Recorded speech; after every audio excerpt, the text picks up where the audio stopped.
সুপ্রিয় দর্শক, চলে এসেছি আরেকটি রেসিপি নিয়ে। আজকে আমি ইলিশের একটি রেসিপি তৈরি করে দেখাচ্ছি, ইলিশ মাছ আলু দিয়ে ঝোল। চলো তাহলে তৈরি করে ফেলি ইলিশ মাছ আলু দিয়ে ঝোল। এখানে আমি 4টে আলু নিয়ে নিয়েছি। এই 4টে আলুর এখন আমি খোসা ছাড়িয়ে কেটে নিচ্ছি। আজকে আমি মশলা না কষিয়ে ইলিশ মাছটা আমি হাতে মেখে বসিয়ে দেবো। এর জন্য একটি কড়াই নিয়ে নিয়েছি, আর নিয়ে নিয়েছি ইলিশ মাছ। এখন দিয়ে দিব 2টো পেঁয়াজ কুচি, দিয়ে দিব আদা বাটা, রসুন বাটা, জিরা বাটা 1 চামচ করে।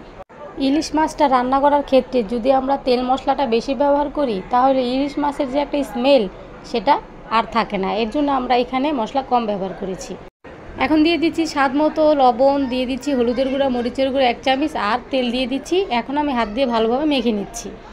মেখে নেওয়ার পর হাত ধুয়ে একটু পানি মাছের উপরে দিয়ে দিচ্ছি, দিয়ে চুলায় বসিয়ে দিব একদম লো আঁচে। মাছটা এখন আমি খুব ভালোভাবে কষিয়ে নেব। মাছটা আমাদের কষানো হয়ে গিয়েছে। এখন মাছটা উঠিয়ে দিয়ে দিব টুকরো করে রাখা আলুগুলো দিয়ে নেড়ে চেড়ে আমি আলুগুলো ভালোভাবে কষিয়ে সিদ্ধ করে নিচ্ছি।